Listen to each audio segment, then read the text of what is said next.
오늘 말씀은 사무엘상 10장 17절에서 27절 말씀까지 함께 보도록 하겠습니다. 사무엘이 백성을 미스바로 불러 여호와 앞에 모으고 이스라엘 자손에게 이르되 이스라엘 하나님 여호와께서 이같이 말씀하시기를 내가 이스라엘을 애굽에서 인도하여 내고 너희를 애굽인의 손과 너희를 압제하는 모든 나라의 손에서 건져내었느니라 하셨거늘 너희가 너희를 모든 재난과 고통 중에서 친히 구원하여 내신 너희 하나님을 오늘날 버리고 이르기를 우리 위에 왕을 세우라 하도다. 그런즉 이제 너희 지파대로 1000명씩 여호와 앞에 나오라 하고 사무엘이 이에 이스라엘 모든 지파를 가까이 오게 하였더니 베냐민 지파가 뽑혔고 베냐민 지파를 그 가족대로 가까이 오게 하였더니 마드리의 가족이 뽑혔고 그 중에서 기스의 아들 사울이 뽑혔으나 그를 찾아도 만나지 못한지라. 그러므로 그들이 여호와께 묻되 그 사람이 여기 왔나이까? 여호와께서 대답하시되 그가 행구 사이에 숨었느니라. 그들이 달려가서 거기서 데려오매 그가 백성 중에 서니 다른 사람보다 어깨비나 더 크더라. 사무엘이 모든 백성에게 이르되 너희는 여호와의 택하신 자를 보느냐? 모든 백성 중에 착한 이가 없느니라 하니 모든 백성이 왕의 만세를 외쳐 부르니라. 사무엘이 나라의 제도를 백성에게 말하고 책에 기록하여 여호와 앞에 두고 모든 백성을 각기 집으로 보내매 사울도 기브와 자기 집으로 돌 때에 마음이 하나님께 감동된 유력한 자들은 그와 함께 갔어도 어떤 비류는 가로되 이 사람이 어떻게 우리를 구원하겠느냐 하고 멸시하며 예물을 드리지 아니하니라. 그러나 그는 잠잠하였더라. 아멘.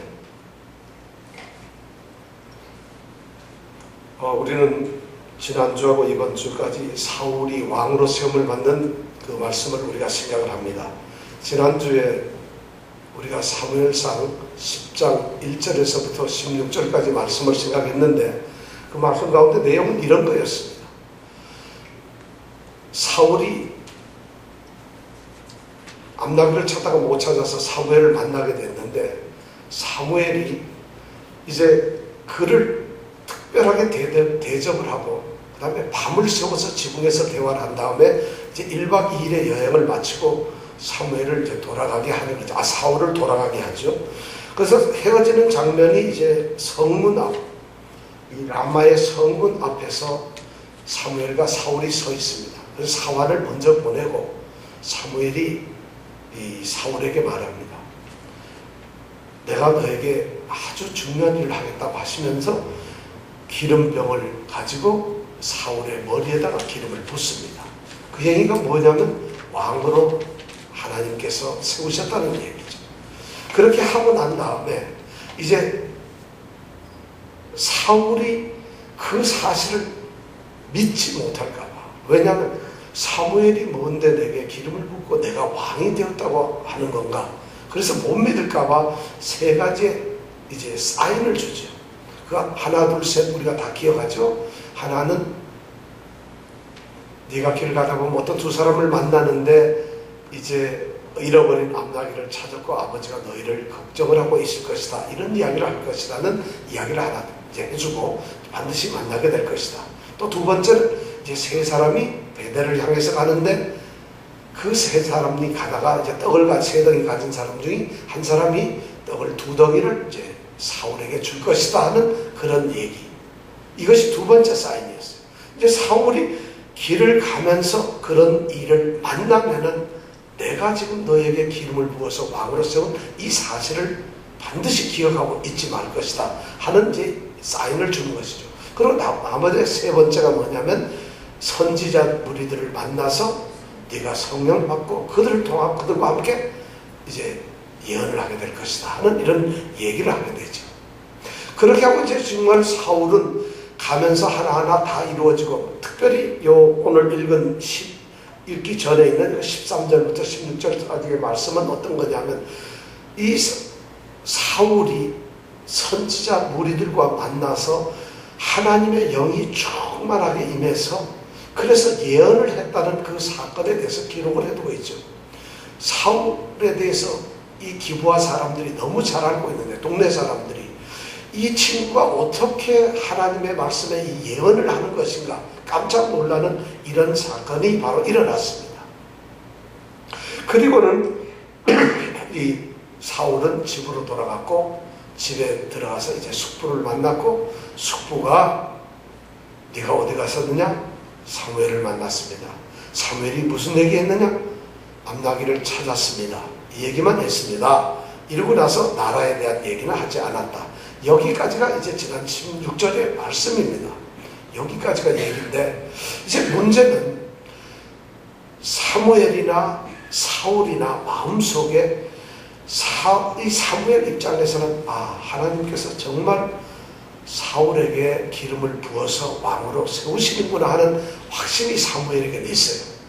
또 거꾸로 사울도 처음에 사무엘 선지자로부터 그 얘기를 들었을 때 전혀 믿어지지 않던 것인데, 이제는 그 세 번의 사인을 길에서 오면서 경험을 하고 난생 처음 하나님의 신이 임하면서 예언까지 하는 이런 역사를 자기가 받고 난 다음에는 정말 내가 이제는 하나님으로부터 왕으로 기름 부음을 받았구나 하는 그런 이제 확신을 갖게 되었다는 것이죠. 사무엘과 사울이 다 확신을 가졌어요. 그런데 하나님께서는 여기에서 멈추는 것이 아니에요. 사무엘이 사울에게 기름을 부었고, 그리고 사울을 왕으로 세웠다는 이 사실을 이 땅에서 알고 있는 사람은 둘밖에 없어요. 사무엘과 사울. 이거 사람 있는 데서 한 것도 아니고, 그리고 백성들에게 공포를 한 것도 아니고, 성문 앞에서 사람들이 없는 곳에서 얼른 사무엘이 기름을 부었다는 얘기죠.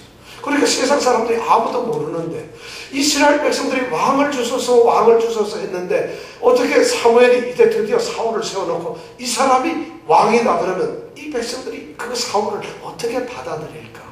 이것이 사실은 궁금해요. 제가 성경을 읽으면서도 이 16절까지의 내용 중에서 가장 궁금한 게 그거예요.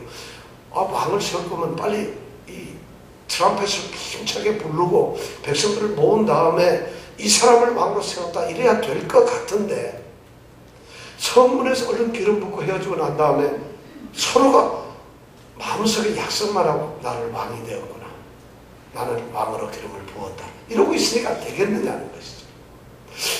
하나님께서는 거기에서 멈추시는 것이 아니라 오늘 17절에서부터 새로운 일을 이루세요. 바로 뭐냐면 이제 그것을 공개적으로 온 백성에게 알리는 일을 하나님은 지금 진행하고 계십니다. 저는 이 말씀을 이렇게 보면서 이런 생각을 가져요. 하나님의 신이 임하고 하나님께서 역사에서 하나님이 택하신 사람이라고 하는 그런 사람들이 오늘날 많아요. 어떤 사람은 하나님의 크신 능력을 받아서 갑자기 산에서 내려와서 능력의 종처럼 활동을 하고, 또 어떤 사람은 뭘 어떻게 했는데 하여튼 하나님의 영이 임해서 능력이 생겨서 무슨 일을 할 수 있다고 막 갑자기 나서는데, 오늘 여기에 보면은 하나님께서 일을 그렇게 시키시는 게 아닌 것 같아요.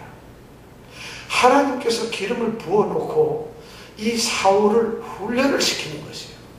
기름을 붓기 전에 사무엘을 통해서 밤새도록 지붕 위에서 왕이 가져야 될 덕목에 대해서 충분하게 설명을 한다는 것입니다. 훈련을 시키는 것이에요. 왕이란 무엇인가? 왕은 국민을 위해서 어떤 일을 해야 하는가? 왕은 자신의 이 생각을 어디에 중심을 둬야 되는 것인가? 왕은 누구의 뜻을 따라서 결정을 내리고 판단을 내려야 하는가 하는 모든 왕에 대한 것을 밤새도록 얘기해서 이 사울로부터 왕에 대한 기본 지식과 어떤 다짐을 먼저 만들어냅니다. 그리고 나서 전격적으로 기름을 붓고, 그리고 난 다음에 기름을 붓고 나서도 바로 이 사울이 왕이 되는 것은 아니라는 거죠. 기름 붓고 사울은 자기의 고향인 기브아에서 똑같이 양치는 사람으로 살고 있어요.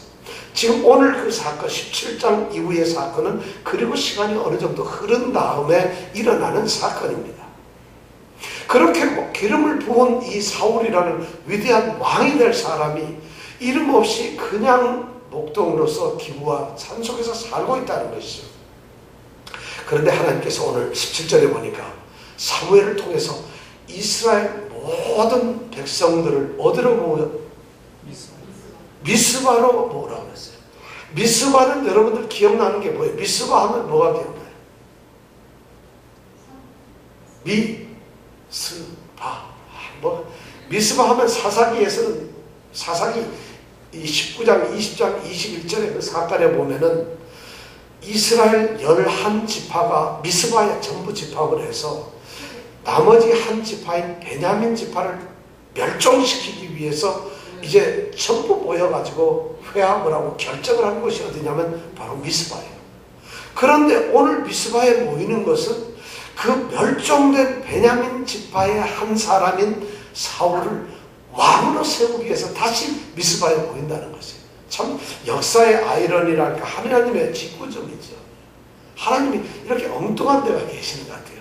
그리고 미스바는 또 훌륭한, 우리가 미스바는 또 기억나는 것은 바로 7장에서 블레셋 군대가 올라오기 전에 우리가 법궤를 잃어버렸다가 다시 찾아서 기럇기아립에다 그냥 모셔두었을 때 사무엘이 드디어 사사로 등극해서 미스바에서 대성회를 갖죠. 기도를 갖죠. 금식하고 물을 뿌리고 단에서 통곡하면서 기도하죠. 이 백성을 구원하여 주시옵소서, 지켜주시옵소서. 그럴 때 블레셋 군대가 쳐들어왔을 때 큰 우레로 어떻게 치셨어요. 그래서 완전히 멸절을 시키는 그런 장면을 우리가 기억합니다. 그것이 바로 또 미스바 사건이라는 거예요. 근데 오늘 다시 10장 17절에 보니 사무엘이 백성을 미스바로 다 불러 모았어요. 누구 앞으로 불러 모았을까요? 예, 여기서 사무엘 자신의 앞으로 불러 모은 것이 아니라 하나님 여호와 앞으로 불러 모았어요. 여호와 앞에다 불러 모았는데 여호와가 그럼 거기 계시는가? 지금 굉장히 중요한 일이에요. 하나님이 지금 백성들을 소집하셨다는 것을 강조하고 있어요. 그러니까 이제부터 일어나는 모든 일은 하나님께서 주관하시고 주장하는 일이라는 것을 지금 이 저자는 알게 하기 위해서 사무엘이 백성들을 불러 모으긴 했지만 이들이 모아진 곳은 바로 여호와 앞이라는 것이에요. 자, 백성들이 오늘 말씀 뒤에 보니까 12지파에서 1000명씩을 모았어요. 그럼 몇 명이 모였어요? 만. 대단하죠. 여의도 순복음교회보다도 작은 교인이 모였다는 얘기예요. 그죠? 명성교회보다도 더 조금, 사랑의 교회보다도 더 조금 모였어요. 우리 교회보다도 조금 많이 모였네요. 그렇게 모였단 말이에요. 자, 그래 이렇게 모여가지고 12,000명이 모인 데서 드디어 다들 뭐 때문에 모였을까? 궁금할 텐데 이제 사무엘이 드디어 앞에 섭니다. 그리고 사무엘이 드디어 계획 선언을 하면서 처음에 계획 인사를 합니다. 오늘 그 말씀이 바로 18절 19절에 나오는 말씀입니다. 계획 인사를 하는 것이, 계획 선언을 하는데 무슨 얘기를 하냐면 다 모였는데 첫 마디가 너희들 정신 똑바로 차려라. 너희를 애굽 땅에서 구원해 내시고 그리고 애굽의 그 손에서 건져내시고 애굽이라고 하는 이집트 손에서 너희들이 그 430년 동안 이집트의 종살이를 하던 거기에서 건져내신 하나님, 그리고 건져내시면서 광야에서 주변 여러 나라들이 너희들을 공격할 때 그것을 막으셨던 그 하나님께서 너희들의 재난과 고난과 모든 역경 속에서 지키셨던 그 하나님이 아니시냐 기억하라는 거예요.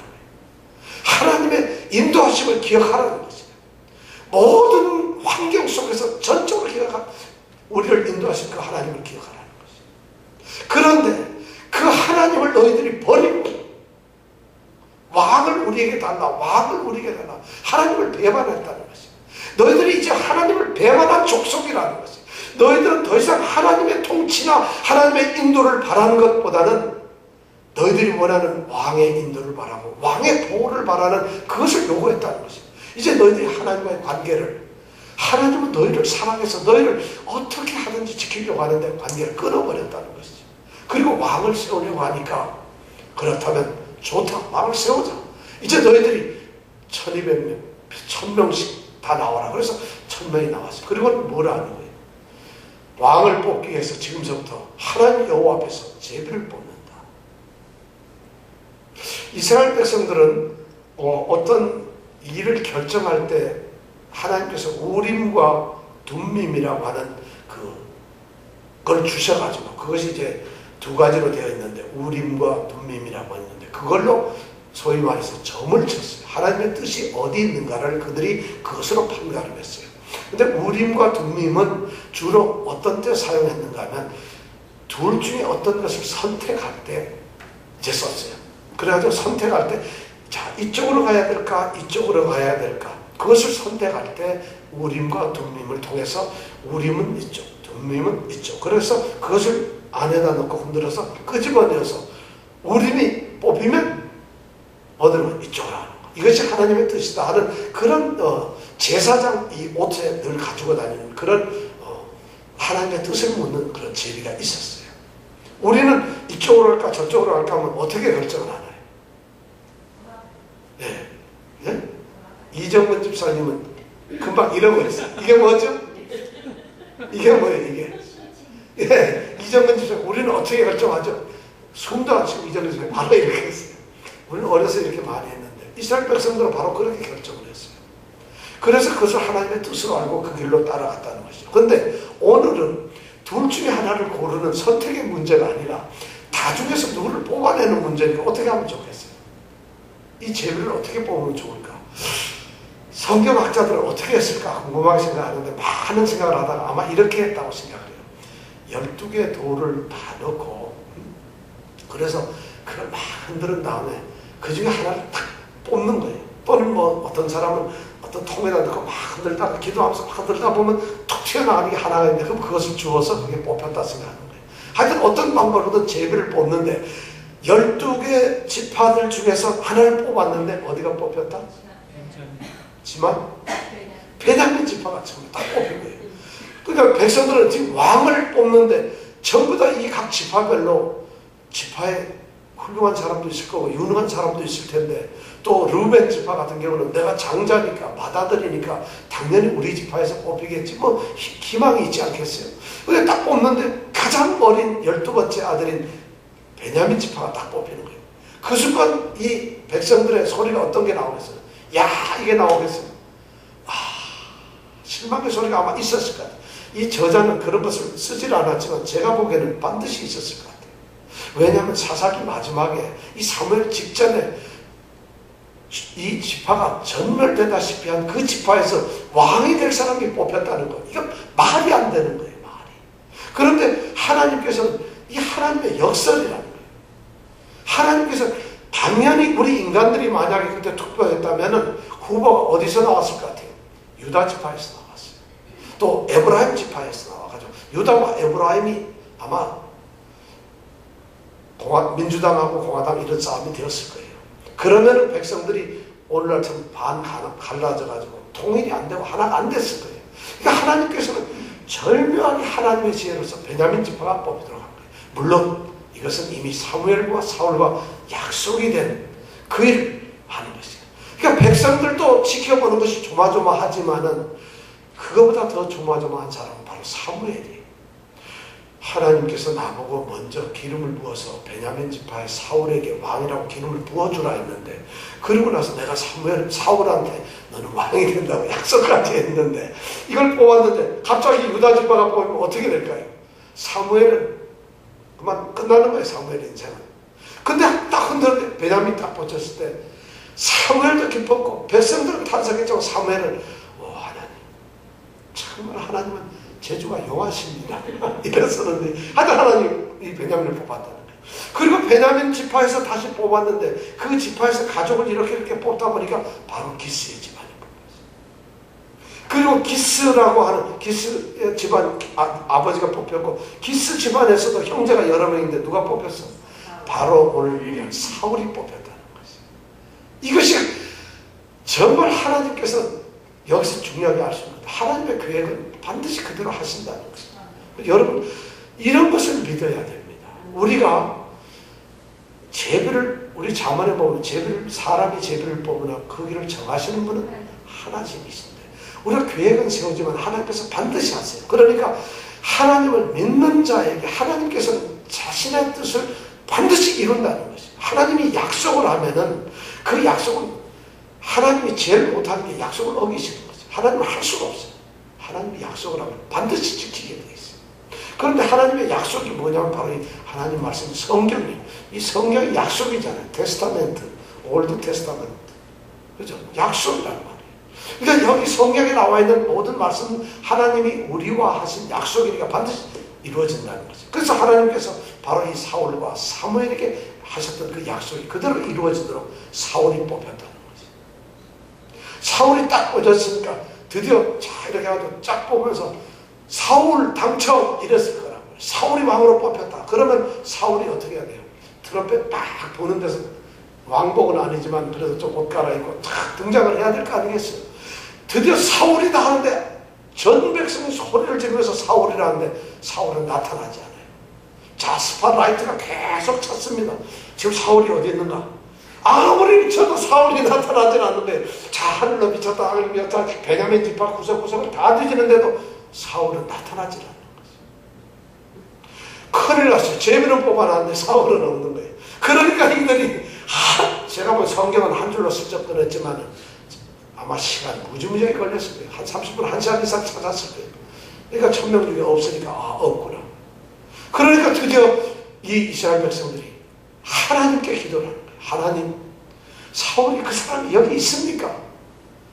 왜냐하면 그 사람들은 사울이 누군지를 모르잖아요. 누가 사울을 알겠어요? 자, 베냐민 지파가 1000명이 왔는데 1000명 중에서 사울이 한 명인데 그 사람이 사울을 알까요? 유다 지파도 모르니까 계속 붙이는데 서치라이트를 붙이는데 아무도 대답 안 하니까 그 사람 여기 있습니까? 하고 물어보는 거지. 그러니까 하나님이 대답을 하기를 여기 없느니라. 그럼 어디 있었어요? 그치, 여기 뭐냐? 행구 사이에 숨었느니라 이렇게 돼 있어요.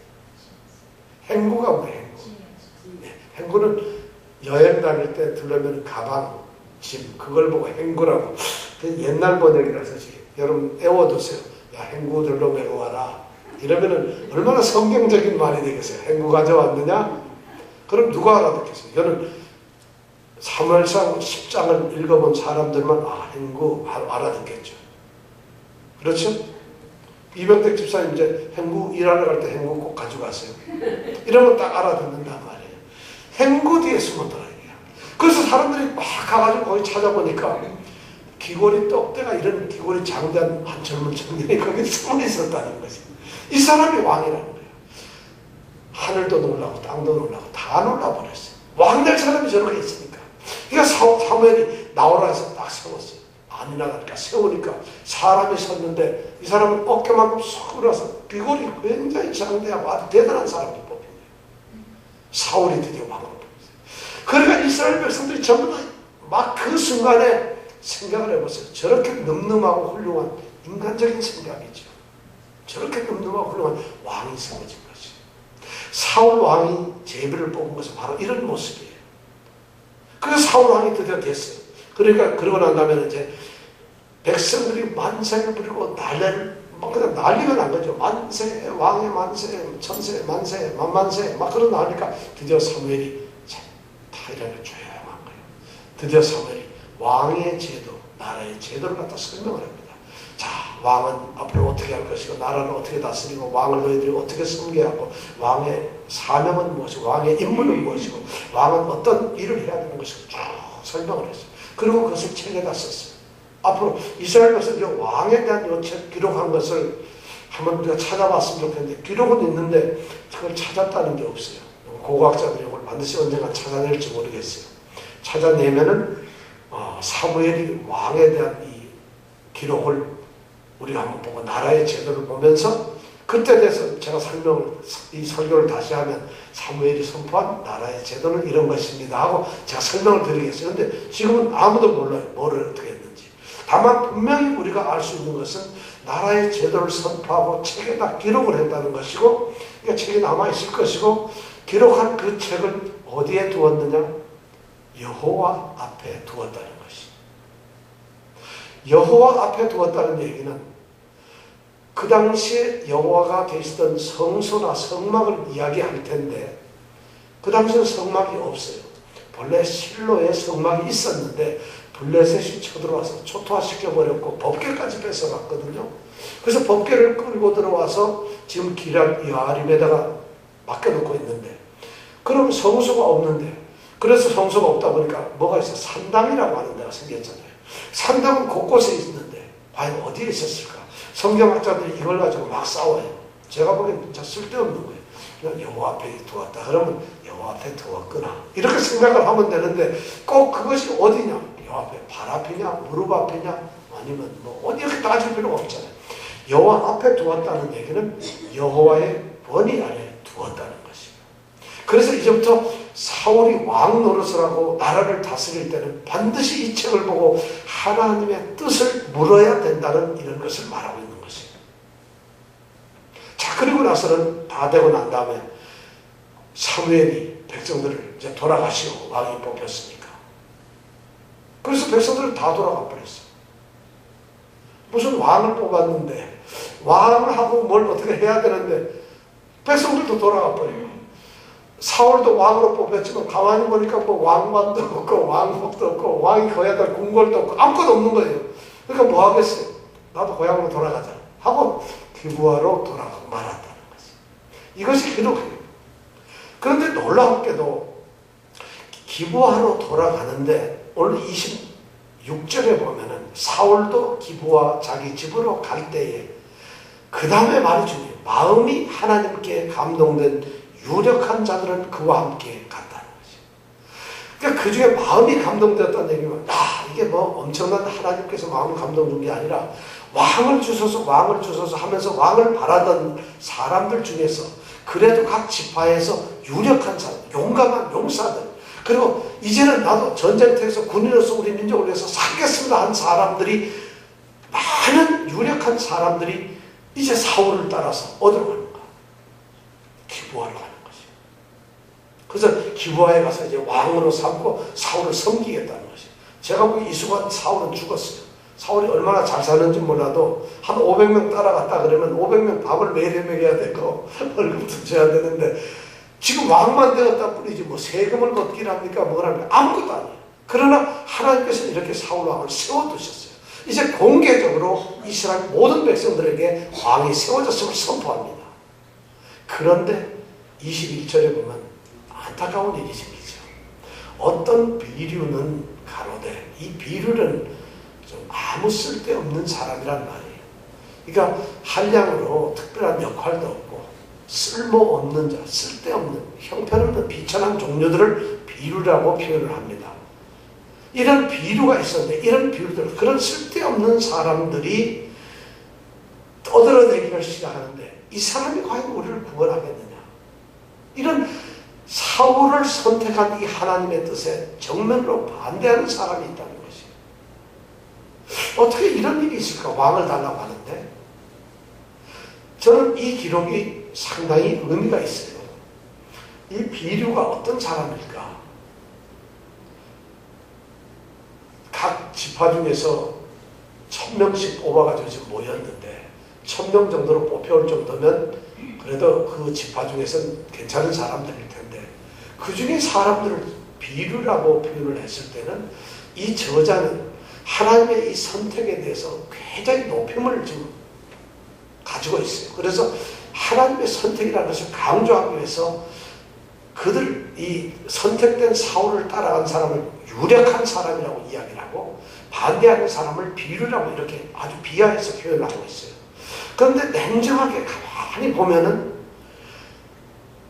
유다 지파나 에브라임 지파 사람들이라면은 베냐민 지파의 사울이 왕으로 뽑혔다는 것을 마음으로 받아들이기가 쉽지 않았을 거예요. 유다 지파 같은 경우는 특히 더했을 거예요.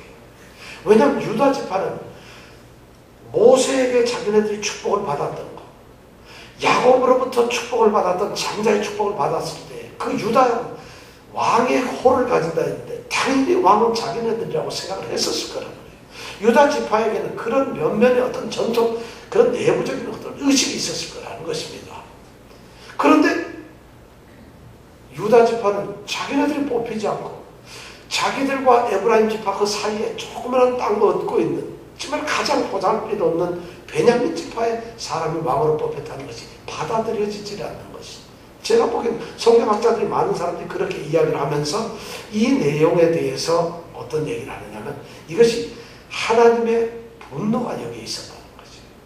하나님께서 사울을 왕으로 선택을 하셨는데 사울을 선택한 것이 하나님의 진노하심이라는 것이에요. 왜냐하면 백성들을 하나님께서 끝까지 지키셨는데 그 백성들이 배신을 하는 것이, 배신을 하니까 너희들이 나를 버리고 왕을 선택한다면, 그렇다면 나는 사울을 선택하면 이 선택과 버림이라는 말을 통해서 너희들이 나를 버려? 그럼 나는 사울을 선택한다. 그래서 사울을 선택하는 것이 바로 또 다른 어떤 버림의 모습이라는 것이죠.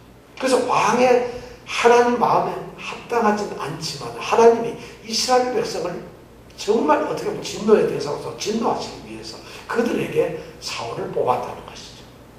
그러니까 여기에서 이 비류가 그 사울이 뽑혀서, 그래서 그걸 네가 무슨 우리를 구원하겠느냐 이렇게 말하는 것이 어쩌면 합당할지도 모른다는 이런 성경학자들도 있습니다. 많습니다. 그런데 하여튼 이들이 반대를 해요. 그러면서 예물을 드리지도 않고 아무것도 아니에요. 놀랍게도 이제 이 다음에 넘어가서 사무엘나 이제 20장이나 18장, 20장 이렇게 가면은 이제 다윗이 왕이 됩니다. 근데 다윗이 이 헤브론에서 왕국을 세우는데, 그때 다윗의 왕국을 세우는 한 400명의 사람들이 누구냐면 바로 비류라고 표현되는 사람들이에요. 다윗이 왕이 되는데 기름을 붓고 왕을 받는데 사울 왕이 있는데도 불구하고 왕을 세우죠. 사울 왕이 있어요. 근데 다윗을 왕으로 세우는데 다윗 왕 주변에는 비류들이 400명이 모이는 거죠. 그때도 똑같이 비류는 똑같은 말이에요. 그렇다면 여기에는 하나님의 굉장히 숨은 뜻이 들어있다는 것이에요. 어떻든 이제 사울이 드디어 왕으로 선택이 되었습니다. 사울의 선택에서 우리가 이렇게 보면은 하나님의 선택의 기준은 우리 사람들하고 너무 다른 것 같아요. 사울은 어쩌면 왕으로 선택할 수 있는 그런 자격이 전혀 없는 그런 지파에 소속된 사람이에요. 그리고 그 의식 자체도 아무 능력이 없어요. 왜냐하면 왕에 선택되고 제비가 뽑힐 정도고 이미 왕이라고 하는 선택되었다는 것을 자기 스스로 알고 있으면서 왕으로서 교육도 받고 왕으로서 새 마음을 가지고 새롭게 변해진 사람인데도 불구하고 하나님께서 공식적으로 백성들 앞에서 왕을 선포하려고 하는 그 자리에 이 사울은 행구에 숨어 있다는 것이죠. 왜 숨어 있었을 것 같아요, 여러분? 자신이 없어서, 또 부끄러워서, 두려움 때문에. 이것이 정상적인 말이었습니다. 그런데 성경학자들이 여기에다가 이유를 대는 중에 또 하나가 뭐냐면 겸손해서라는 거예요. 저는 성경학자들이 한 10명 중에 7명은 겸손을 반드시 넣는데 저는 그것을 반대합니다. 절대 사울은 겸손한 것 같지는 않아요. 행구에 숨어 이 사람이 나는 왕이 될 사람이 아니니까 행구 뒤에 숨어나 있자. 여러분 그것이 상상이 됩니까? 왕의 교육도 받고 한 사람이 그게 되겠어요? 그런데 성경학자들은 왜 이 사람이 겸손했다고 하는지 몰라요. 성경학자들은 어떻게 하든지 여기에 나온 사람을 성경에 나오면은 무조건 미화를 시키려고 하는 경향이 있어요. 성경학자들은 사실 사울 그러면 여기서 미화를 시켜보면 하나님이 선택한 사람이니까 하나님의 선택에는 놀랍게도 하나님은 사람을 사용하시는데 하나님의 선한 뜻을 위해서 어쩌면 선한 사람도 쓰고 어쩌면 선하지 않은 사람도 씁니다. 악한 사람도 하나님으로부터 쓰임을 받습니다. 왜냐하면 하나님의 선하신 뜻을 이루기 위해서. 우리는 성경에서 그런 걸 너무 많이 봤어요. 그러니까 제가 항상 주장하잖아요. 하나님 저를 쓰임받게 사용해 주시고 쓰임받게 해주세요. 이런 말 함부로 하지 말라고요. 사용을 받는 것이 중요한 것이 아니에요. 악한 사람도 하나님을 쓴다 그랬잖아요. 바로도 하나님이 쓰셨어요. 발람도 쓰셨고 사사들 중에 옳지 않은 사람 너무 많이 하나님이 쓰셨어요. 근데 하나님이 쓰신다는 것 자체가 하나님의 목적을 이루는 것은 좋지만 그 사람이 자신의 영혼의 구원을 받았냐 이건 별개의 문제인 것 같아요. 그래서 우리가 하나님께 사용되거나 쓰임받는다는 이 말씀할 때 특히 조심해야 된다는 거. 그리고 오늘 이렇게 보면은 하나님이 선택한 사람들은 철저하게 준비가 된 사람이에요. 모세를 불렀을 때도 모세는 왕궁의 생활을 통해서 당대 최고의 문물과 이 소위 지식을 가지고 있었고 양떼를 돌봄으로써 이 광야의 삶에 대한 익숙한 숙달을 자그마치 40여 년 이상 했어요. 80년이 되도록 하나님께서 모세에게 그런 준비의 기간을 두셨어요. 이것이 하나님의 뜻인 것 같아요. 요셉이 애굽 땅에 붙잡혀 가서 버려졌을 때 13살짜리가 17살짜리가 13, 그때 갔는데 자그마치 13년 동안 거기에서 종살이며 그 다음에 감옥살이며 해가지고 그걸 연단을 한 후에 하나님께서는 사용을 하시더라고요. 다윗이 나중에 가면 다윗이 다시 왕으로 기름 부음을 받는데도 불구하고 기름 부음을 받고 바로 왕으로 사용하면 세워지는 것이 아니라 다윗이 왕으로 세워질 때 역시 13년 동안 사울 왕의 집요한 추적을 피해서 죽이려고 하니까 도망을 다니면서 이스라엘 유대 땅을 전전 그거하고 심하면 블레셋 땅에까지 가서 미친 짓을 하며 침을 흘려가며 미친 사람 노릇을 해가지고 그렇게 목숨을 부지했다는 게 다윗 왕이. 그리고 13년 만에 드디어 왕이 오른다는 거죠. 바울이라고 하는 사람이 하나님의 그리스도 예수의 부름을 받았어요. 근데 그 바울이 다메섹 도상에서 예수님을 딱 만나고 바로 그냥 그 사람이 하나님 예수님의 그 종으로서 사도로서 활동을 하는 것이 아니에요. 그는 성에 들어가서 눈이 멀어버리죠. 그러고는 아라비아 광야에 가서 10년 동안을 갖다 그가 은둔의 삶을 삽니다. 거기에서 그는 하나님의 말씀을 실험을 하게 되는 것입니다. 하나님을 찾게 돼요. 그랬을 때 비로소 하나님께서 쓰신다는 것입니다. 하나님께서 쓰임받고 싶으신 분이는 고생을 할 준비를 하세요. 그것이 10년이 될지 20년이 될지 50년이 될지 몰라요. 그러나 슬퍼하지 마세요. 열매가 너무 달다는 것이 하나님의 종이 된다는 것이. 근데 좋아하지 마세요. 하나님의 종은 고통스러워요. 하나님이 쓰시는 사람 절대 이 땅에서 편하지 않습니다. 그러나 하나님께서는 그렇게 훈련을 시켰다는 것이에요. 우리가 지금 어떤 고난을 받고 있거나 어려운 환경에 있을 때 여러분 저는 이렇게 하나님께 부름을 받은 사람들은 지금 하나님이 나를 연단을 시킨다는 것이에요. 이 연단이라는 것은 인격을 만들어간다는 것이잖아요. 연단이라는 말 우리는 다만 이뿐 아니라 환난은 인내를, 인내는 연단을, 연단은 소망을 이루는 줄 아나니. 로마서 4장 3절 4절의 말인데 5장 거기 말은 뭐냐면 연단이라는 말은 인격이나 성품이란 말이에요. 하나님께서 우리를 빚어가서 하나님이 기뻐하시는 합당한 그런 성품을 만들어 가신다는 것이에요. 하나님의 영이 부어졌을 때 사울은 그것이 만들어져 가는 것인데 지금 사울 같은 경우에는 좀 잘 안 만들어졌어요. 그러니까 지금 놀랍게도 지금 27절 10장 17절부터 27절 제비 뽑기에서 백성들이 만세를 막 부르는데도 왕으로서 즉위를 하지 못해요. 아직도 즉위 못하고 11장 드디어 후반부에 가야 겨우 왕위에 올랐습니다. 이것이 하나님이 사람을 선택하셔서 쓰시는 방법이에요. 그러니까 우리는 고난의 기간을 슬퍼할 필요가 없어요. 힘들어할 필요가 없어요. 우리에게 다가오는 어떤 환난의 시간이 하나님께서는 하나님의 사람을 쓰실 때 즉각적으로 쓰시지를 않는다는 것이에요. 그것이 하나님의 내가 보기에는 인재 등용의 원칙인 것 같아요. 하나님이 인재를 등용할 때는 이놈 참 똑똑한데 학교 어디 나와서 하원 나왔구나. 너 이리 와. 바로 이러지 않는다는 것이에요. 훈련과 훈련을 거쳐서 하나님이 사람을 만드시고 쓸만한 그릇이 되었다고 하나님이 판단하실 때 그때 세우시더라는 것이에요. 그렇다면 그 훈련 기간 중에 어떤 분은 재물의 고통을 당하기도 하고 가정의 고통을 당하기도 하고 어떤 분은 삶의 현실의 고통을 당하기도 하고 건강의 고통을 당하기도 할 겁니다. 그런 일이 있고 난 다음에 하나님께서는 반드시 더 크게 들어 쓰신다는 것이 누구를? 하나님이 선택한 사람이에요. 아무나 그렇게 쓰신다는 것이 아니라 바로 하나님이 선택한 사람이라는 것이에요. 우리가 하나님 선택한 사람이 되기를 먼저 원합니다. 그 다음에 하나님의 선택을 내가 받았다는 확신이 있을 때 우리가 지난주에 말씀드렸죠. 그런 증거가 내게 있을 때 하나님이 내리시는 때를 기다리십시오. 지금 바로 사무엘이 그런 얘기를 했어요. 10장에 보면 10장 8절에 보면은 세 가지 징표를 다 얘기하고 난 다음에 10장 8절에 보면 뭐라고 얘기하는 줄 알아요?